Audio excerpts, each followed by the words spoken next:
Una de las cosas que queríamos hacer con este seminario era poner en diálogo a investigadores sobre la representación indígena, curadores, pero sobre todo queríamos invitar a artistas. Ayer tuvimos a Iván Argote, hoy vamos a tener a dos artistas maravillosas.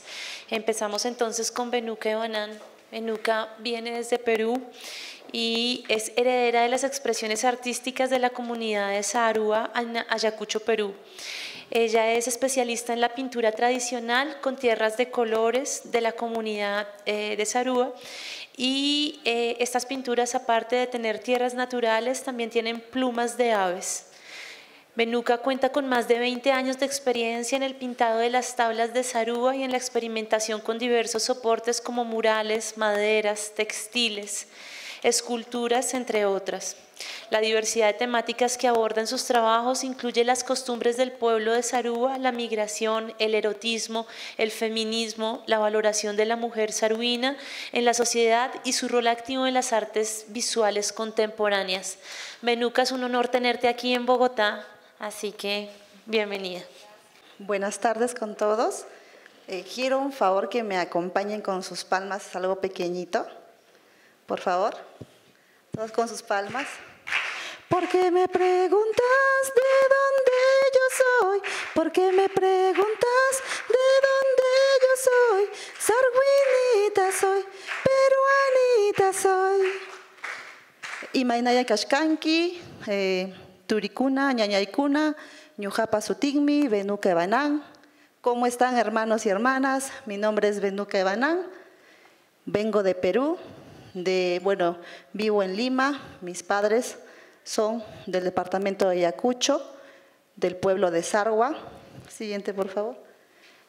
Para comenzar esta historia de lo que yo me dedico, esto parte de una comunidad y les quiero presentar a la comunidad. La comunidad se llama Sarua. Está ubicada en la provincia de Víctor Fajardo, del departamento de Ayacucho, al sur de Perú. Está a 3.200 sobre el nivel del mar. Este pueblo, donde mis padres nacieron, este pueblo, donde aún no sabemos cómo aparecieron estas, esta no es una tabla, es una representación, pero son este tamaño de troncos silvestres, muy grandes, de 2, 3 a 4 metros de altura, solamente aparecieron en la comunidad de Sarua, donde sobre ella se registra la familia. Siguiente, por favor. Aquí para entendernos mejor, ¿no? La tabla de Sarua, como les mencionaba, es pintado sobre troncos silvestres con tintes naturales con la pluma de ave. Y la lectura visual de estas tablas son de abajo hacia arriba. Y va de esta forma en el techo. Como ven, tanto como acá y también allá en la comunidad, el techo es de 2 aguas. Va de esta manera. Por eso es que la lectura visual es de abajo hacia arriba. Comienza por la dedicatoria al que lo recibe como obsequio. Luego viene la patrona de la comunidad, que es la Virgen Asunción. Luego vienen los dueños de casa, seguidamente de los familiares cercanos, y mientras va subiendo, se va alejando los familiares lejanos y termina en el Inti Sol. Estas tablas se regalan en una ceremonia que se llama en quechua tablapaycuy, que en castellano es entrega de tabla. Como ven ahí, no sé si se dan cuenta en la imagen, en el techo hay una tabla amarrada, ahí se coloca. Ahí los están esperando los dueños de casa, a los compadres, amigos y familiares. Los compadres portan el hombre en su hombro estas tablas pintadas y la comadre lleva en sus brazos una olla de barro con comida. Y los demás familiares, ahí pueden ver en la escena de acá, vienen con regalos, los hombres con herramientas para poder labrar la tierra y las mujeres con alimentos. Y esta pues la ceremonia del tablapaycuy. Siguiente, por favor. Como les comenté, esta técnica del uso de la pluma de ave y de tierras de colores naturales. En el año 2018 fue declarado Patrimonio Cultural Inmaterial de la Nación. A ver, siguiente, por favor. Ya, ahora les quiero contar qué pasó, por qué se tomó esta decisión de poderse declarar como patrimonio. En estos cuadros, en los años 80, en la comunidad de Sarwa, hubo un conflicto interno, surgió el terrorismo y pues también hubo ese enfrentamiento de terroristas y militares y hubo mucha confusión. Bueno, en las partes andinas el idioma es quechua, muy poco se habla el castellano y los terroristas pues llegaban y te hablaban y trataban de convencerte con su ideología a la fuerza. Los militares igual entraron a la comunidad para, no solo a la comunidad, sino también a otros anexos de Ayacucho, de Sarwa, perdón, del departamento de Ayacucho, supuestamente a generar orden, ¿no? Pero también que surgieron muchos abusos de parte de ellos a los pobladores, a los ayacuchanos. Y estas obras lo pintaron mis familiares, mis tíos, mis tías, mi padre, mi madre. Es un tema de memoria. Se fueron al extranjero, regresaron en ese año 2018 por el Museo de Arte de Lima. Mi papá siempre pedía, Primitivo Banán Poma, pedía que esto pueda regresar a su país. Una vez que regresó, en las aduanas lo detuvieron porque no sabemos quién o por qué, dijeron que estas obras hacían apología al terrorismo. Pero si ustedes se dan cuenta, bueno, acá no se nota mucho, pero en estas obras, en una de las esquinas de cada obra, tiene un texto explicativo. ¿Qué hizo este medio de comunicación? Tomó un pedazo de un cuadro donde está la bandera con la hoz y el martillo y lo pusieron de portada de su periódico, diciendo que, pues, que el Mali está generando, ¿no? Y que estas obras generan apología al terrorismo. ¿Qué causó esto? Pues que nos llamaran diferentes medios de comunicación, nos difamaran a los pintores, nos crearan miedo, nos crearan terror. Y pues a mi padre tuvimos que totalmente alejarlo de los medios de comunicación, que no mire, que se quede encerrado por temor a que le vayan a hacer algo. Hablamos con la directora del Museo de Arte de Lima, ella habló con el ministro de Cultura, en ese tiempo era Alejandro Neira, y pues se comenzó a hacer el expediente técnico para defender estas obras de arte o artesanía o arte popular como lo catalogan, ¿no? Y es ahí que en ese año mismo, 2018, es que fue declarado Patrimonio Cultural Inmaterial de la Nación. Siguiente, por favor. Les quiero un poco contar, así de manera resumida, esta travesía, esta osadía, esta aventura de mi padre. Él está con el poncho guinda. Él se vino a Lima a los 13 años. Estudió en una universidad y en uno de sus cursos un profesor le pidió que pueda hablar sobre su arte de su pueblo. Él lo expuso y pasando unos años se encontró con un antropólogo que le dijo, ¿por qué no pintas estas tablas de tu comunidad, este arte de tu comunidad? Ahora que radicas en Lima, le dijo, en la capital de Perú. Entonces él, junto con otro familiar que se llamaba Víctor Yucra, es mi tío, pintaron en el año 72 la primera tabla de Sarwa en la ciudad de Lima y lo presentaron, así como hoy les presento yo a esta tabla familiar mía, porque acá está el registro de mi familia, lo presentaron ante la comunidad de sarguinos residentes en Lima en el año 72. Luego un galerista que se llamaba Raúl Apesteguía, por primera vez hacía una exposición de este arte andino y ahí comenzó este trabajo de mostrar su trabajo de comunidades en la capital. Y pues hizo un recorrido a diferentes partes, a diferentes países. Y en el año 82, a raíz de todo lo que les comenté del conflicto armado interno entre terroristas y militares, muchos pobladores de la comunidad tuvieron que huir. La empresa comunal que mi papá formó con apoyo de ONGs fue destruido y él cayó en depresión. ¿Qué hizo? No paró y formó la Asociación de Artistas Populares de Sarwa en Chorrillos, en Lima, en un arenal, donde muchos migrantes salen de sus comunidades, vienen a la capital a buscar oportunidades, levantando su casa con esteras, con cartones, con cosas recicladas, y poco a poco comenzó a formar y darle realidad a sus sueños, congregar a los pintores sarwinos en la ciudad de Lima. Siguiente, por favor. Ya bueno, un poco ahí es mi procedencia, ¿no? Como les comenté, mis padres son pintores, mi papá es pionero difusor de las tablas de Sarwa. Mi madre, Valeriana Vivanco Espinosa, fue una de las primeras mujeres pintoras involucradas en el arte. ¿Por qué les cuento esto? Porque en la tradición en el pueblo solamente los hombres se dedicaban o podían pintar las tablas. Ni niños ni mujeres lo hacían. Las mujeres eran diestras en el arte textil, pero no se involucraban en el hecho de pintar las tablas. O bueno, por lo menos eso decían los libros, ¿no?, de historia del arte. Pero en la práctica yo he visto cómo la asociación, mi madre, mis tías, mis primas, mis hermanas mayores también, estaban involucradas o tenían aporte en el proceso creativo de estas piezas. Entonces, en el año 2000, esto ya es antes de 2018, empecé a presentarme en concursos de pintura. Estos son concursos de nacimientos peruanos, de los cuales yo quedé en el 3er puesto. Siguiente, por favor. Ya. En el año 2018, yo tengo toda esta referencia, ¿no? Y aquí les quiero mostrar también unas obras de mis familiares que pintan costumbres del pueblo, con la pluma de ave, con tierras de colores.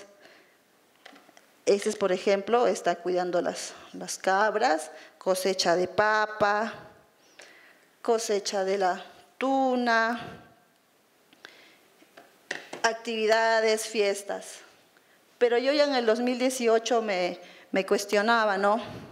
Cuando empecé a salir a más espacios de difusión de arte, museos, a centros culturales, y me fui a trabajar a la comunidad.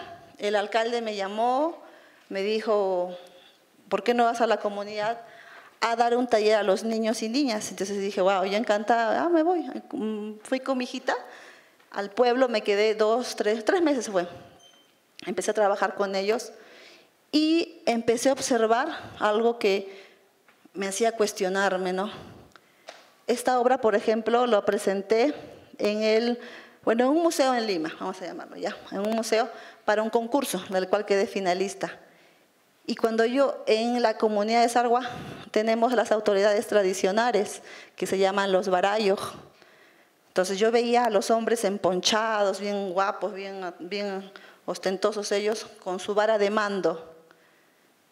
Y cuando yo iba a la municipalidad y se sentábamos así como estaban ustedes acá sentados, yo conversando, solamente eran los hombres los que hablaban, solo eran los hombres los que acotaban. Las señoras estaban sentadas escuchando, pero no decían nada.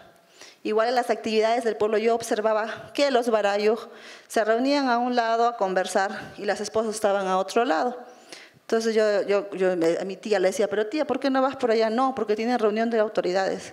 Pero ¿y ustedes? Le decía, no, nosotros no nos metemos ahí. Nosotros apoyamos en elaborar la comida para las fiestas en la comunidad. Ah, ya, pero yo decía, pero ¿por qué no hay ese involucramiento de las mujeres para tomar decisiones para el bienestar de la comunidad, como así lo hacían los barayos?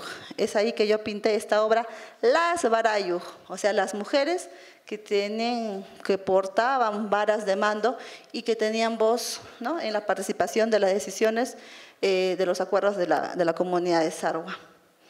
Luego también arriba yo pinté mi primera experiencia de una feria de arte contemporáneo, porque normalmente conocía a través de los ministerios las ferias artesanales. Ese era mi campo, mi espacio, y así como ven, yo me paraba aquí en una mesita y ofrecía a la gente que pasaba, a los turistas nacionales, extranjeros, y les ofrecía mis trabajos míos y de mis familiares con temáticas costumbristas, de la vida cotidiana, actividades de fiesta. Pero también empecé a registrar mis vivencias allá en Lima Y pues quise registrar mi primera visita a una feria de arte contemporáneo, donde me di con la sorpresa de obras que, por ejemplo, una refrigeradora golpeada, ¿no? Y yo decía, ¿qué es esto? Y mi amiga, que era historiadora de arte, me dice, eso es arte conceptual, me decía, arte conceptual, ¿qué es eso? Entonces seguía caminando por toda la feria, observaba todas las obras y me seguía cuestionando, ¿no? Luego encontraba la obra de una amiga, Yanieta Barsi se llama, donde ella se pintó desnuda con cabellos largos, ¿no? Bellos, largos. Y yo me quedaba así impactada, ¿no? ¡Wow! ¿Cómo muestran el desnudo? Decía, cómo libremente ella puede hablar en sus pinturas, decía, porque en nuestra comunidad éramos más conservadores, ¿no? Por el mismo tema del clima, que es más frío y todo eso, ¿no? Y pues, cómo entré a esa feria fue porque un trabajador del Ministerio de Cultura me insistió. Yo decía, no, ¿qué es eso? ¿Qué es esa feria, no? ¿Qué es la feria Arlima? ¿Qué es? No conocía. Y participamos con mi padre con una obra cada uno. Y en este cuadro pues quise mostrarles de manera horizontal las creaciones de artistas peruanos y le puse mi autorretrato Arlima. Esta obra, no gustó, impactó o llamó la atención a diferentes intelectuales. Así que tuvo mucho, lo repliqué también muchas veces, como lo hago con mis trabajos, como aprendí, ¿no? En mi comunidad, poder replicar temas. Luego acá también surgió este aporte mío, que eso no es una costumbre, es algo que yo anhelo que en mi comunidad pase, ¿no? Que las mujeres también estén involucradas como autoridades. Y aquí es una historia triste de una pastora. En el mes de febrero, marzo, se celebran los carnavales. Y si se dan cuenta, aquí hay una manito. Esta manito tiene una muñeca. Y corre por todo el pueblo haciéndole besar la boca y el trasero de la muñeca a los hombres que tienen serpentina y están con talco en la cara. Y esta muñeca se le conoce por putafina. Entonces yo me puse a preguntarle a los jóvenes qué significa, ¿no? ¿Por qué se llama putafina? Desconocían el significado del nombre. Entonces me puse a conversar con mi papá, con mis tías. ¿Por qué se llama putafina? ¿Y por qué hace eso de la campona, ¿no? La mujer que asume este cargo, ¿no? Y me cuentan una triste historia, que esta muñequita de plástico vestida con el traje sarguino representa a una pastora que fue violentada en las alturas y que bajó al pueblo a buscar respaldo, apoyo, ser escuchada, pero fue también violentada por los hombres y por las mujeres, porque ellas le decían, tú has bajado acá a inquietar a nuestros hombres, vete de acá. La insultaban y la golpeaban. Y pues ella enloqueció. Y en las fiestas, como los hombres estaban atrás de ella, ella le decía, si tanto te gusto, bésame la boca o bésame el trasero, le decía. Entonces, esta campona representaba esa acción. Lo pinté, cogí un pedazo de madera de mi taller que estaba botado, le di un tratamiento especial para que no se polille y también empecé a aplicar arte textil de las faldas de las mujeres y retraté esta pastorcita que como que invitaba a los hombres, ¿no? Y el nombre fuerte, o el nombre putafina, ¿no? Cuando se acercaban al espacio de la galería, a la feria, de lejos se ve tierna la muñeca, pero si tú te acercas y lees, tiene un mensaje fuerte. Entonces, esta obra nunca antes se había mostrado, no se había creado, porque no es decorativo muchas veces, no es para decorar tu pared, pero hay un contenido, creo que habla, ¿no? Sobre la violencia hacia la mujer. Siguiente, por favor. Bueno, ya voy a volver ahora también un poco cómo me salí del formato de tronco, de madera, a un formato murales. En sí, lo que yo sé, lo he heredado. No pasé por escuelas, heredé de mis familiares y de mi inquietud por seguir aprendiendo, de mi inquietud por seguir difundiendo lo que sé. Y me empecé a conocer con artistas egresados de escuelas que me enseñaron a mí a poder pasar mi historia, mi contenido en paredes. ¿Por qué lo hice? Porque considero que el arte no solamente es para gente conocedora, ¿no? Sino para todas las personas. Y creo yo que los espacios abiertos, ¿no? Las paredes que dan a la calle, a las pistas. Cuando una persona pasa, le guste o no el arte, va a mirar, va a observar, va a preguntar de dónde es. Entonces, a mí me gusta más que esté en espacios cerrados, que esté en lugares abiertos, que haya ese diálogo y ese interés. Siguiente, por favor. Luego seguí saliendo del formato madera y a seguir trabajando en colaboración con otros artistas, en este caso con una diseñadora de moda, y de la cual ella me enseñó a pintar sobre telas con pigmentos especiales para telas, pero yo igual seguí pintando historia. Entonces, sobre esta falda está pintada la historia de cómo mis familiares comenzaron a difundir el arte sarguino. Siguiente, por favor.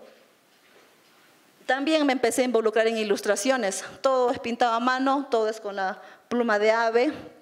Pintamos con la asociación el Don Quijote de la Mancha en quechua. Pinté sobre un espacio en Ayacucho, Anfasep, donde muchas mujeres, bueno, como les comenté, el tema del conflicto interno, perdieron a sus hijos, a sus esposos. También ilustré esa guía de ese museo. Y también ilustré sobre el trabajo de las bolivianas en relación al trabajo con la tierra. Siguiente, por favor. Y después también el tema del confinamiento. Eso fue, creo que duró a todos a nivel mundial. Yo tenía, ya poco a poco estaba saliendo al extranjero, mostrando mi trabajo, mis propuestas. Después de eso cayó todos los proyectos. Y no había galerías, no había espacios para poder mostrar. Para mí o sea, fue el hecho de hacer exposiciones virtuales fue una solución, ¿no? Para seguir conversando sobre arte.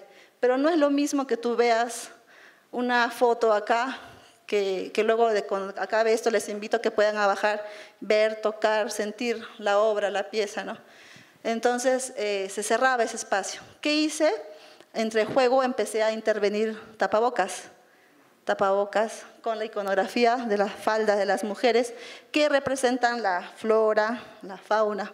Empecé a pintarlas a mano y luego llevarlas sobre esta tela. Entonces también era una forma que las personas salían a la calle, igual, ¿no? Ya la persona era como que modelaba las piezas. Y aquí también me pinté en mi autorretrato. La única forma de tener comunicación pues eran las redes sociales, el internet, ¿no? Entonces yo acá pinté una red social que fue el Facebook y pues yo con mi tapaboca, que era el único medio de comunicación que teníamos muchos, el internet.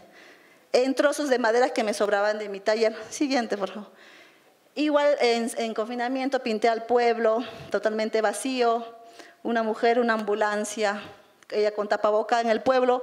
Jamás se les dijo o jamás había pasado que le dijera que se encerraron en sus casas, pero tenían que acatar porque era una ley, una orden de parte, ¿no? Del Estado. Y por primera vez se veía el pueblo totalmente vacío. Muchos escaparon también al campo, ¿no? A cuidar sus animales para no estar encerrados. Luego, en esos tiempos de confinamiento también pasó una crisis política, vacaron al presidente, quisieron meter a otro, la población se levantó, salió en la marcha pacífica, pero en esa marcha pacífica asesinaron a 2 jóvenes, Inti y Brian. A raíz recién de esa muerte, a los 5 días de que entró el presidente de reemplazo tuvo que renunciar, porque la población no estaba de acuerdo con que pues, entrara de reemplazo, ¿no? de Vizcarra a Merino. Y ahí pues registré a estos jóvenes sobre el trozo de madera. Y aquí igual nos dimos cuenta que en el confinamiento, con ese tema del COVID, el Estado no podía responder ante la población, porque el dinero que iba a las arcas del Estado es mal distribuido. Entonces no había apoyo. ¿Y qué hacían las mujeres? En los años 80 hacían olla común. En el año 2020 volvieron a hacer olla común. Las mujeres de la Amazonía, las mujeres del Ande, las mujeres afro se unieron para dar de comer a sus barrios, a sus zonas lejos, que no están en la ciudad, donde no hay cemento, donde hay arena, donde hay casas de esteras. Buscaron soluciones para dar de comer a la población. Entonces yo aquí igual muestro la fuerza. Mi mamá trabajaba en comedores populares, mi mamá trabajaba en vaso de leches. Entonces eso me representaba, me hacía sentir, ¿no? Cómo la mujer en momentos difíciles aprendemos a hallar soluciones. Siguiente. Y pues seguimos con la osadía de probar soportes, de cuestionarnos ciertas cosas que llamamos la tradición, que llamamos así tiene que ser, ¿no? Entonces, igual seguía en la comunidad y miraba a las autoridades con sus varas de mando. Y yo pinté sobre ella, como les conté, las tablas de Sarwa se leen de manera vertical, de abajo hacia arriba. En este caso, la lectura visual es esta manera horizontal, pero todos juntos cuentan una historia sobre la sanación y liberación de la mujer. En las varas negras pinté sirenas tocando instrumentos que solamente tocan los varones. En las rojas pinté también en forma de denuncia de la violencia de género de las mujeres andinas en comunidades. En las varas amarillas pinté mujeres que se involucraban en la política, mujeres que pues congregaban más mujeres para la defensa de sus derechos. Y en las azules pinté a mujeres en relación con la tierra, buscando su sanación espiritual de su alma, de su mente. Y con esta obra, pues un día antes de que cierre este concurso de arte contemporáneo 2020, lo presenté con el objetivo de que se pueda exponer, ¿no?, en otros espacios. Pero me di con la sorpresa de que gané, a nivel nacional gané. Y a mí me motivó mucho, me asombró mucho y me di cuenta que ya vamos rompiendo esa segmentación que le llaman qué cosa es arte, qué es artesanía, qué es arte popular, ¿no? Y entonces eso a mí me motivó a seguir continuando, a hablar con mis demás familiares, hermanos, que hacen trabajos a mano en comunidades, en las comunidades. Siguiente, por favor. Luego seguimos con otros temas nuevos. Ya no tocaba mucho temas costumbristas propios de la zona, porque en sí yo no vivía permanentemente en la comunidad. Yo soy hija de migrantes, mis padres me han enseñado el valor, el respeto por la técnica del arte de las tablas de Sarwa, pero también me gustaba cuestionarme. Mi papá lo entrevistaron porque hizo su libro él sobre esa serie Pirascausa, y él hablaba con el historiador y decía, en las tablas de Sarwa nunca se ha pintado desnudos. No, porque eso no es costumbre, eso no es tradición, eso no se hace, eso está mal visto. Entonces dije, bueno, es tiempo de incluirlo, ¿no? También es vida cotidiana, no lo veo nada de malo. Ese es un maguey, capaz los que están de México conocen el maguey, el tronquito creció en esa forma, que al cortarlo, al abrirlo, daba forma para mí, en forma de un útero. Sobre ella pinté temas de erotismo, aquí están los hombres, la satisfacción del hombre, y hasta acciones que ellos no consideraban violaciones, sino que eran juegos, pero la mujer en estas acciones estaba totalmente ebria, no podía elegir si quiere o no ser parte de esa acción. Y bueno, y embarazos adolescentes también registré aquí. Y aquí ya pinté a mujeres, y también en parte yo, ¿no? Hablando, ¿no?, conversando y diciendo, ¿sabes qué? A mí me gusta esto, yo quiero hacer esto, me siento bien haciendo esto. Y al final terminábamos con un tema de educación sexual integral. Esta obra al final me trajo problemas, sí, en la comunidad un poco. Me quería llevar a un cabildo porque a los hombres no les parecía, hombres pasados de universidades, ingenieros, enfermeros, profesores, no les gustaba lo que pintaba. Y me quería llevar a un cabildo. Entonces le dijo, bueno, si me llevan está bien, pero vamos al lado de un historiador de arte que les explique, ¿no?, por qué yo pinto estos temas, ¿no? No hay problema.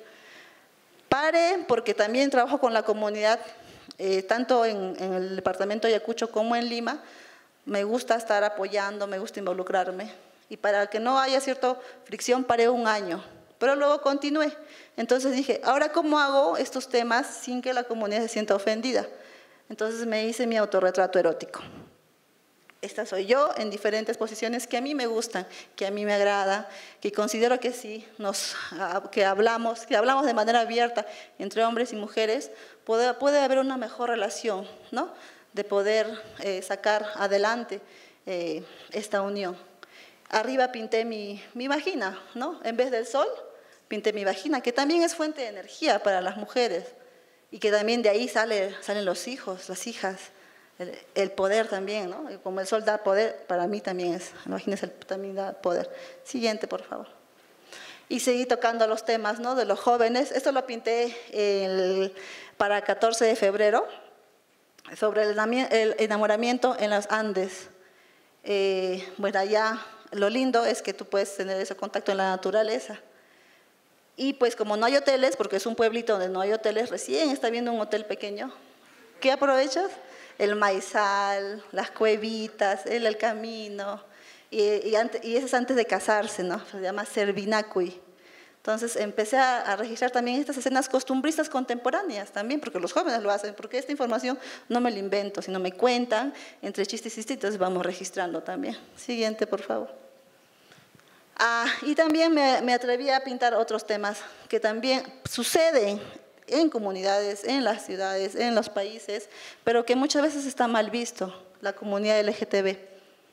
En este caso me hicieron por encargo una amiga del ministerio, y yo me cuestionaba, ¿y si pinto esto, ahora qué me dirá la comunidad? Si nunca antes han pintado esos temas. Pero mi papá me contaba que sí había, pero le llaman machonas a las mujeres, ¿no?, que se inclinan por otro, o sea, que no quieren estar con hombres, sino que le llaman la atención a las mujeres. Me contaba, a raíz de que pensé a pintar estos temas, mi papá me contaba, sí ha pasado tal poblador, hacías esto, hemos escuchado esto, pero es mal visto. Entonces, dije, bueno, comencé a pintar, menos mal ya con lo otro sí me hicieron un poco de conflicto, pero con esto ya no, ya. Y comencé a pintar pues el tema LGTB. Y también este es un encargo de cómo el amor no tiene género, simplemente es amor. Siguiente, por favor. Y seguí probando con otros soportes. Salí de la madera, murales, ¿no?, y empecé con el bordado digital, ya trabajando en colaboración. Lo pinté a mano y lo mandé a hacer con una amiga que es también del departamento de Ayacucho, que es danzante de tijera. Y bordó sobre el tema del aborto, un tema también que pasa en comunidades, pero que es mal visto, que no se puede hablar abiertamente.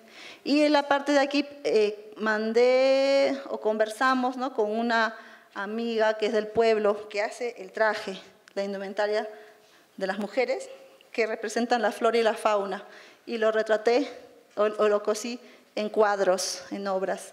Porque muchas veces también el mismo traje no lo ven como obras de arte, pero saben, esta falda es un mes, toma un mes coser, y no hacen con moldes, sino para mí son piezas únicas y para mí son obras de arte. Así que quise llevar eso, ¿no?, a formatos que lo puedan colgar. Siguiente, por favor. Y bueno, esto es algo que también pasé, me puse a leer esta obra que se llama Lesiones Leves, que es referente cuando uno va a la comisaría y te dicen si te puedes recuperar dentro de 30 días, es una lesión leve. Entonces tú puedes ver a mujeres golpeadas, insultadas, pero no hay mucho castigo, no te hace caso o se burlan de tu desgracia. Esta es la mamá de una amiga que contó su triste historia y quise registrarlo. Y esta es representación del entorno que yo a veces, que yo he visto ya, la violencia hacia las mujeres. Y que pues de parte del Estado está totalmente olvidado. Pasan de repente en comerciales, ¿no?, o anuncios, pero ahí quedan, no hay realmente una justicia para las mujeres. Siguiente, por favor. Ya bueno, saliendo un poco de lo que pinto, también les quiero comentar que me gusta transmitir lo que yo sé, me gusta compartir, como les dije, no he pasado por escuelas de formación artística ni de educación, pero tengo en mi sangre, en mi sentir, en mi corazón, poder compartir lo que sé, porque no somos eternos, somos pasajeros. Y así que lo que aprendí de mis padres lo comparto en las exposiciones que tengo, con talleres. Como ven aquí, he trabajado con los niños y niñas.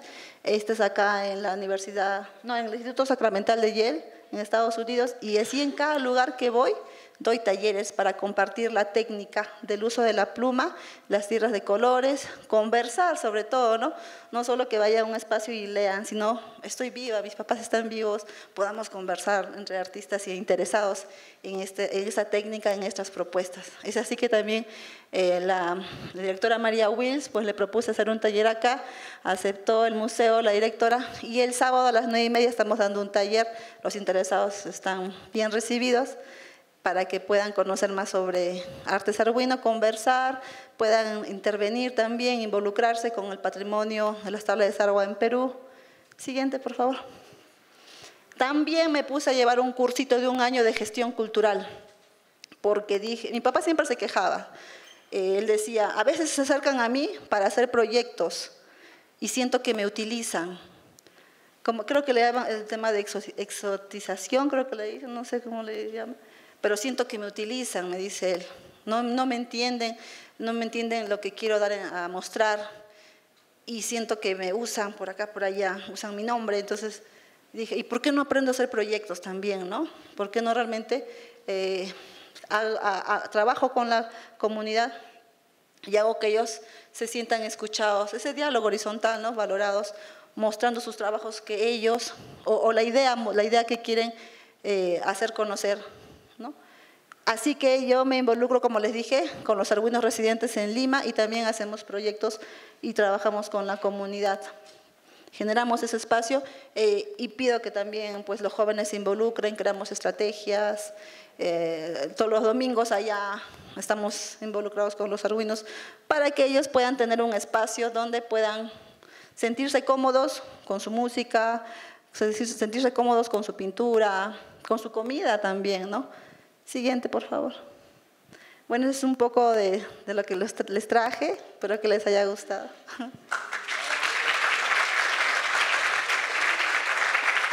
¿Hay tiempo todavía? ¿Hay tiempo? Ah, ya. De repente, si no pueden venir al taller el sábado, quiero un poquito involucrarlos con la ceremonia.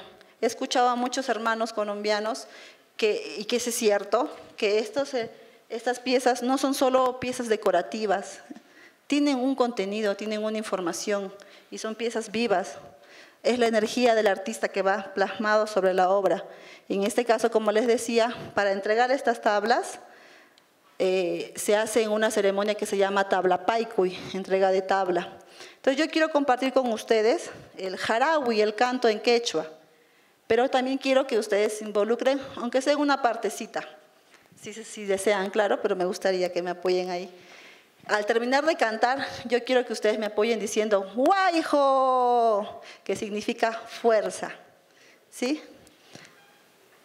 Entonces, voy a cargar mi tabla, bueno, esto no pesa, ¿ya? Y les voy a cantar. En esta canción dice, compadre, comadre, aquí te traigo mi cariño, comadre, compadre, aquí te traigo mi recuerdo. A ver.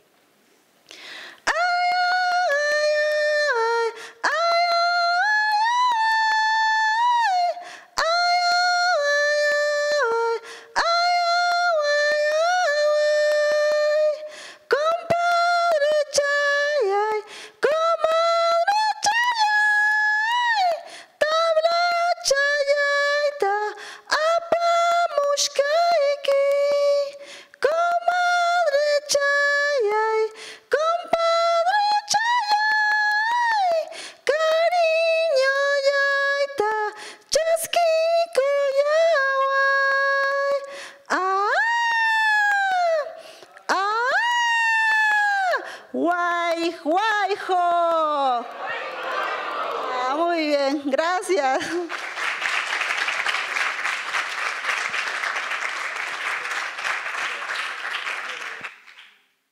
Seguimos entonces en diálogo con Itzel Vargas. Itzel es curadora del Museo Universitario del Chopo en la Ciudad de México. Es licenciada en Historia del Arte por la Universidad Iberoamericana y maestra en Arte Contemporáneo por la Universidad de Manchester del Reino Unido. Ha organizado exposiciones individuales de artistas como Minerva Cuevas, Sofía Taboas, Tomás Glassford, Pablo Vargas Lugo, Tania Candiani, Pia Camil, Pablo Helguera e Iván Argote, entre otros. Fungió como jefa del Departamento de Investigación del Museo de Arte Moderno Ciudad de México, curadora de la Casa del Lago Juan José Arreola y directora del Museo del Palacio de Bellas Artes. Itzel, bienvenida, muchas gracias. Hola, buenas tardes, muchas gracias por estar acá. Y quiero agradecer especialmente a María Wills la invitación. y a todo su maravilloso equipo. Isabel, gracias que has estado ahí al pie del cañón cada minuto acompañándome, a Sigrid, a Julián, a todos, Camilo, a todos. Bueno, pues me invitaron a este encuentro a partir de la curaduría de la exposición Los Huecos del Agua, arte actual de pueblos originarios, y esta exposición surgió a partir de una pregunta que nos hicimos en equipo: ¿qué es lo que está pasando con el arte contemporáneo indígena, ¿no? Entonces, desde que lo mencionamos nos chocó, la misma pregunta nos chocó. Y así fue la investigación, se desarrolló a partir de no dejar de cuestionarnos todo lo que nombrábamos. Y bueno, esta exposición sucedió en mayo del 2019, como les dije, en el Museo Universitario del Chopo, en la Ciudad de México, y mi participación estará centrada en este proyecto expositivo. Como les decía, la primera pregunta que nos hicimos como museo fue alrededor del término indígena. Como lo explicó Guillermo Bonfil Batalla, que fue un antropólogo y etnólogo, indígena es una categoría impuesta, enraizada en la opresión. En su acepción está implícita la condición del colonizado, la marginación y el sometimiento. Es preciso hablar de los pueblos por su nombre: ayuk, purépechas, nahuas, mayas, zapotecos, mixtecos, y dejar de asumir la oposición binaria, mestizos e indígenas. Estoy hablando en caso porque me ha llamado la atención muchas conversaciones que han sucedido acá, y estoy hablando del caso puntual mexicano, donde sí la construcción del Estado nacional es a partir de ese binomio, ¿no?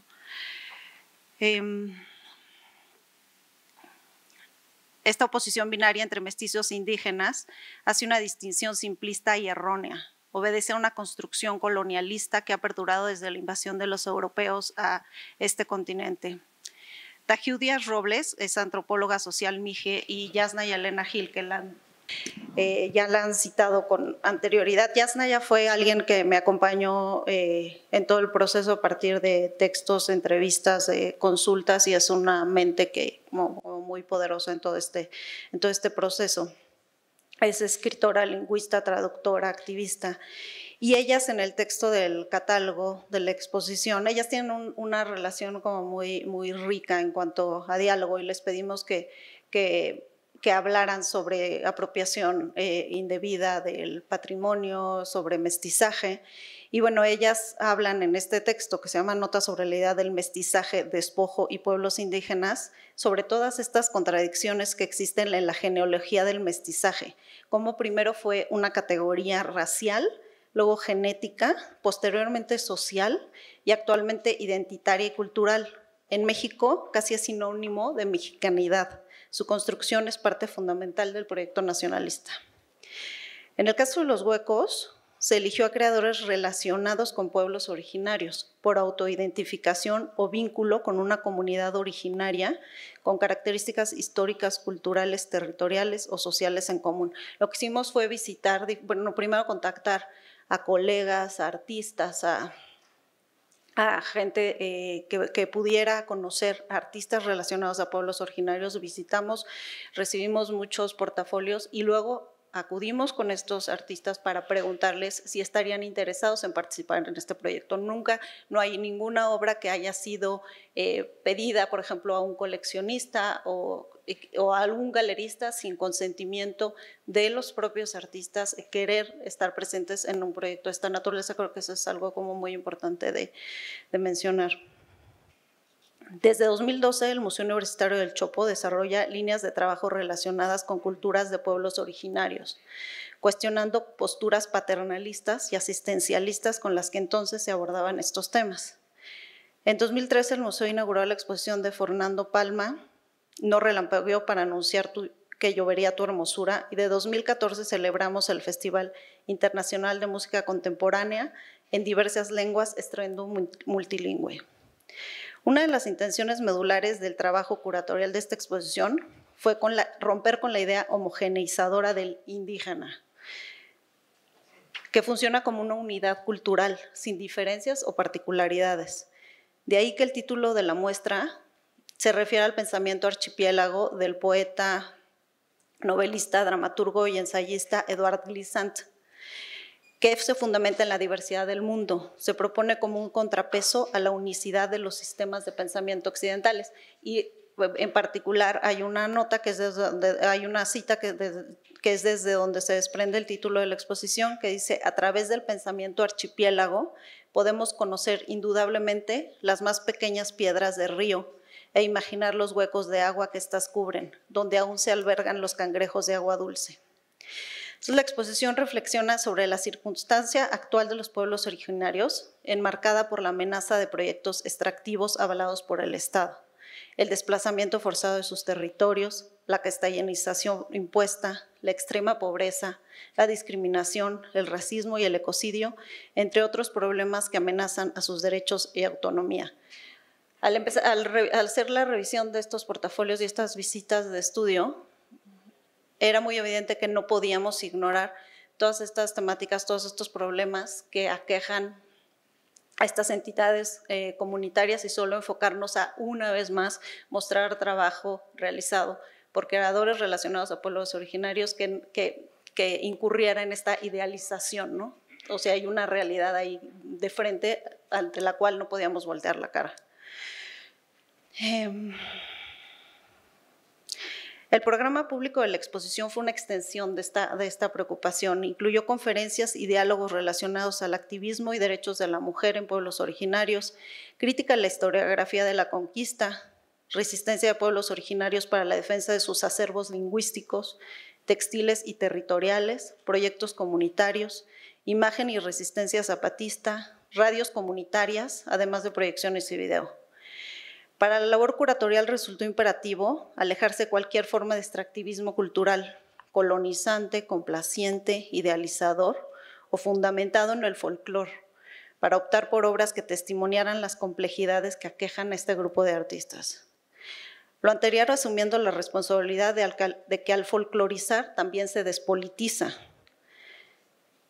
En el texto que cité anteriormente, Yasna y Itajú definen folclorización como un proceso en el que las manifestaciones culturales de pueblos y comunidades indígenas se convierten en espectáculo y producto para el consumo de gente externa a las comunidades.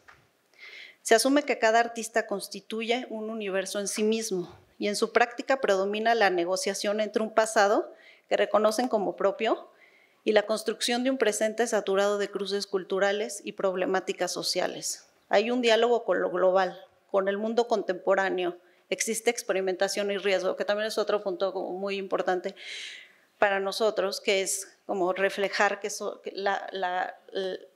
culturas vivas, ¿no? Que no se quedaron encapsuladas y que están constantemente generando nuevos conocimientos, nuevas ideas, están inmersas en un mundo global, no es que se hayan quedado estáticas, ¿no?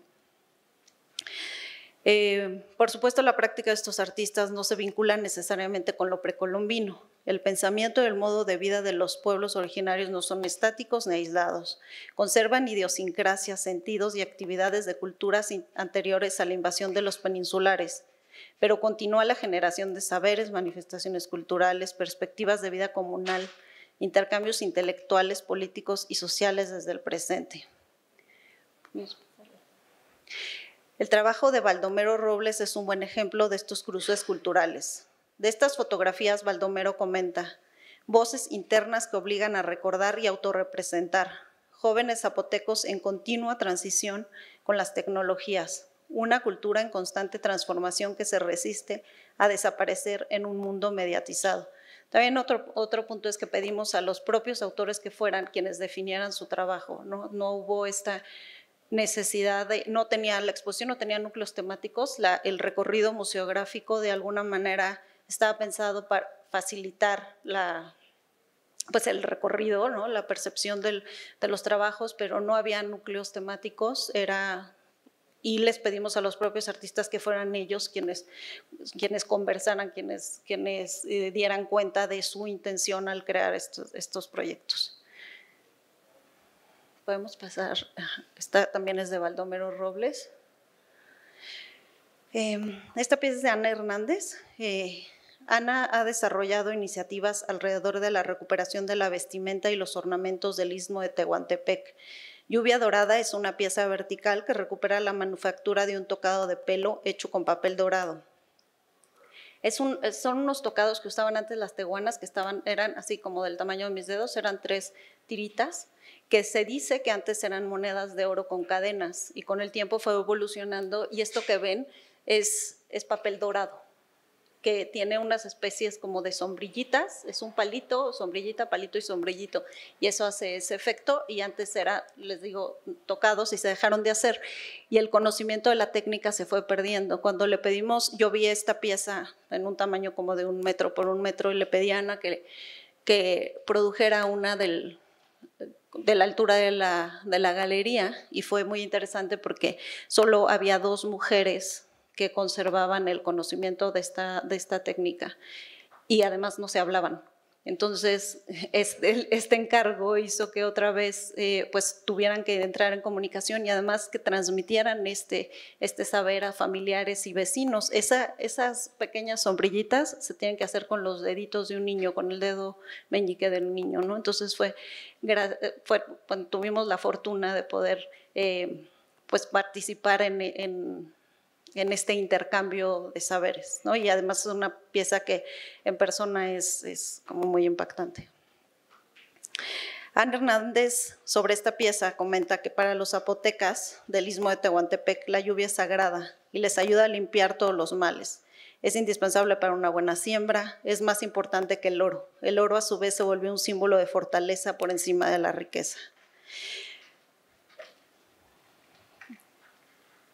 En otra pieza de su autoría, este bordado se llama Rutas de Ausencia, aborda la sensación de pérdida y sufrimiento que conllevan los procesos migratorios. Este es un tejido con aguja de gancho que representa el mapa de la República Mexicana, pero también marca la distancia que la separa de su madre emigrante. Su madre tuvo que emigrar, y cuando llega a Estados Unidos solo le envió una carta con esa dirección, que es la que aparece en la parte superior derecha. Y entonces Ana está haciendo como una reflexión a partir de lo abstracto, que se vuelve una dirección que no le dice absolutamente nada, ¿no? El vínculo con el medio ambiente y la referencia al ecocidio están presentes en la obra de autores como Sabino Guizú, que en su serie Dead Honey señala cómo la disminución de la población de abejas ha repercutido en el medio ambiente global. De esta serie presentamos varias obras, es estas pinturas, que son pinturas de gran formato, mapa. Todo lo que ven en amarillo es miel, son como panales cubiertos de miel. Y hay un video también. Por su parte, Fernando Palma incorpora la robótica en su práctica artística para promover el regreso a conocimientos originarios y así incidir de manera positiva en los modos de vida contemporáneos. Este posicionamiento también es ejercido desde el activismo y su proyecto Calpulli-Tecalco, una iniciativa que desde hace más de 20 años promueve la revitalización del conocimiento ancestral de los pueblos indígenas del sur de la cuenca del Anáhuac respecto a su interacción con el medio ambiente. Facilitan reservas naturales y sistemas agrícolas sustentables. El entendimiento del vínculo que existe entre los seres humanos y la naturaleza está presente en el concepto de comunalidad. Hay 2 autores fundamentales de este concepto, son Jaime Martínez Luna y Floriberto Díaz Gómez. Esta pieza que están viendo es de Reyes Joaquín Maldonado, es un artista yucateco, el título es Horizontes y está haciendo referencia a estas… hay un cráter muy importante en Yucatán que dicen que gracias a ese cráter sucedió la desaparición de los dinosaurios, es algo que no está probado, pero bueno, existe esa teoría, y a partir de estos estudios que hacen con estos cortes verticales es que está haciendo una referencia al deterioro del medio ambiente. Cada uno de estos círculos están hechos de distintos materiales, desde botellas de vidrio, desechos tecnológicos, huesos, y lo que hace es, está haciendo una referencia a pues, este impacto que hemos tenido en el medio ambiente, como a la huella ecológica, ¿no? El resultado de los modos de vida actuales, que han incluso impactado el subsuelo. Bueno, esta es una de las artistas más reconocidas relacionada a pueblos originarios, es Maruch Santis Gómez, es de San Juan Chamula. Este proyecto ha recibido con mucho reconocimiento, es la serie de creencias y está acompañado, como ven, de fotografías con textos, donde recoge las supersticiones, actividades propiciatorias y remedios de la comunidad. Entonces, por ejemplo, hay una lagartija y dice, para que deje de roncar, métale la cola de la lagartija por la nariz, ¿no? O no sé, como diferentes, pues sí, creencias que rigen el día a día de comunidad, de su comunidad y de otros pueblos aledaños. O no sentar a los niños en un tronco o en una piedra, para no apretar la trompa de un perrito ni darle tamal, en fin, ¿no? Como una serie de lineamientos para el día a día. Contraposición, Abraham Gómez, en esta serie que se llama Lik Shubal Hill, le comenzó la locura, realizó una serie de autorretratos donde ejecuta actividades que, de acuerdo con la superstición, atentan contra su seguridad. Abraham trabaja es como muy interesante, él tiene un trabajo además en una concesionaria de autos, y él sabía que si él se presentaba con las prendas que normalmente utilizan en su comunidad, iba a llegar un momento que no le iban a permitir que se presentara a trabajar así. Para la gente de su comunidad, cortarse el pelo es algo que no debería suceder porque es parte del todo, igual que cortarse las uñas, por ejemplo, ¿no? Entonces esta fotografía, como además de estar como atentando contra, pues como contra esas leyes naturales, contra esas creencias, pues está también hablando sobre un tema de discriminación, obviamente, ¿no?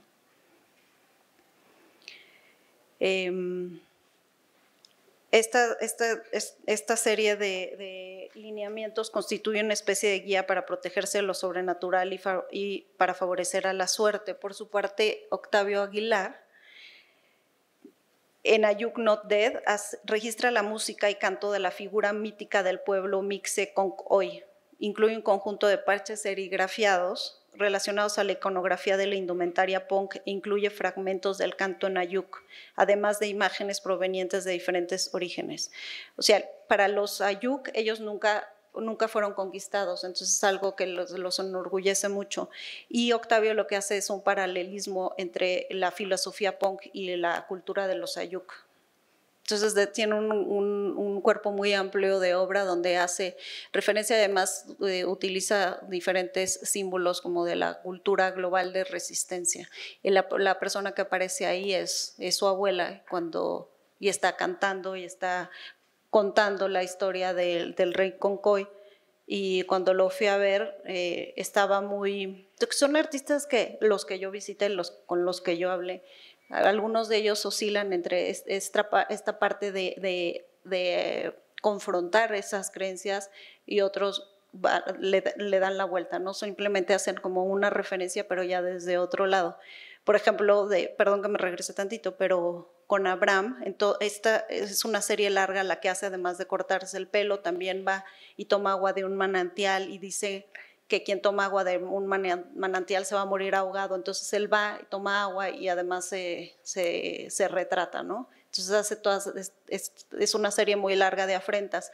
Y cuando estaba haciendo eso, su mamá lo estaba acompañando en el campo mientras se fotografía, y había un perrito que lo seguía todo el tiempo. Y llega un momento que se cae, tiene un accidente muy grave y la mamá le dijo, ya ves, era el espíritu diciéndote que pararas, ¿no? Que estabas atentando contra tu vida. Y entonces dentro de la serie hay una foto del perrito. Entonces, al mismo tiempo que está confrontando, al mismo tiempo al final lo asume, ¿no?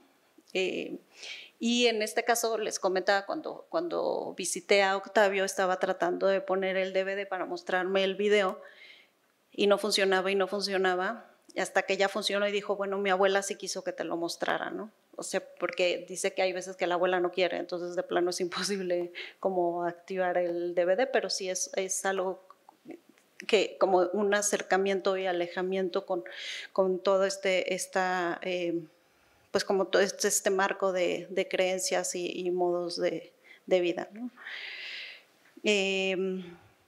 En 2018, Jasna escribió, se calcula que a principios del siglo XIX, después de 300 años de colonialismo español, aproximadamente el 65% de la población del naciente Estado mexicano hablaba una de las muchas lenguas indígenas del país. Si ahora, después de 200 años de vida como Estado, los hablantes de lenguas indígenas representamos solo el 6.5% de la población, podemos decir que los pueblos indígenas no son pueblos minoritarios, sino minorizados, y que la aparente mayoría mestiza es en realidad población desindigenizada por el proyecto estatal. De seguir con la tendencia actual, en unos 100 años los pueblos indígenas representarán tan solo el 0.5% de la población mexicana, culminando así el proyecto estatal de homogeneización. El lingüicidio forma parte de las narrativas personales de varios de los autores, independientemente de sus geografías particulares. José Chitzul recorre la estética caligráfica proveniente del rótulo para escribir una serie de frases en maya y castellano, pintadas como una reafirmación de la identidad a través de la lengua. Estamos en un mundo de palabras, todos somos maya, estamos vivos, véanos, estamos escribiendo.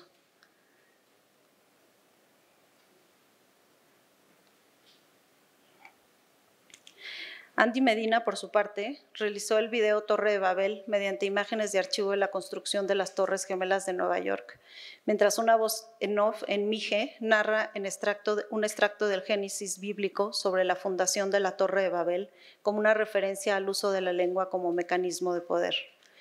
Sin duda, una de las obras más confrontativas es esta instalación de Medina, titulada Liqui Ganalú o Ignorante.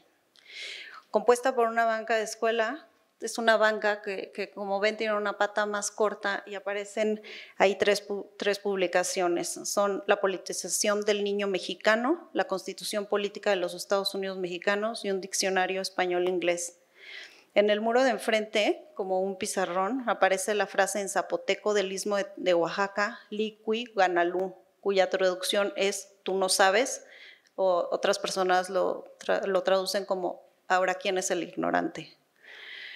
La lengua materna constituye el marco imprescindible para relacionarnos con otros seres humanos y para entender al mundo. La negación de ese derecho humano fundamental constituye una de las violencias más atroces hacia los pueblos, porque además anula la posibilidad de tener acceso a otros derechos como el de la salud o a la justicia. La pieza es una crítica a la política estatal de imposición del castellano como única lengua oficial, mientras que para los espectadores no hablantes del zapoteco, al conocer la traducción del enunciado se activa la posibilidad de empatizar con aquellos que han sido discriminados y forzados, incluso con castigos físicos, a un sistema de comunicación ajeno, construido para conceptualizar el mundo de otros.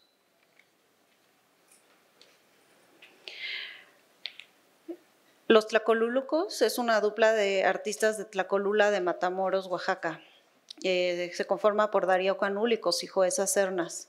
Señalan conflictos como el magisterial, la violencia o el tráfico de drogas y armas en el estado de Oaxaca. Como saben, el estado de Oaxaca es uno de los centros turísticos como más importantes en México. Está el Festival de la Guelaguetza, que ellos consideran totalmente racista y discriminatorio, como basado en el folclore.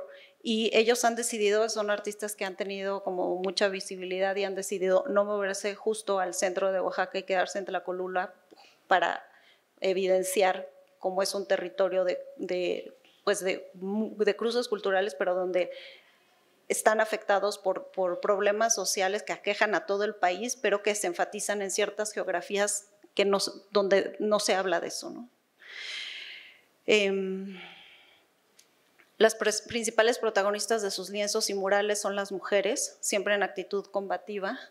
Bueno, estas son las AK-47 que utilizan que realizan con diferentes materiales. Algunas son piedras recogidas cerca de las ruinas de Monte Albán, algunas con los molinillos para el chocolate. Y bueno, como decía, las principales protagonistas de su trabajo son las mujeres, y las mujeres sí pueden aparecer ataviadas con trajes de la región, pero siempre están ataviadas con trajes, con marcas norteamericanas, con tatuajes, con celulares. La mezcla de referentes inesperados potencia la representación de estos territorios de cruce. Esa imagen anterior fue realizada a partir del conflicto magisterial.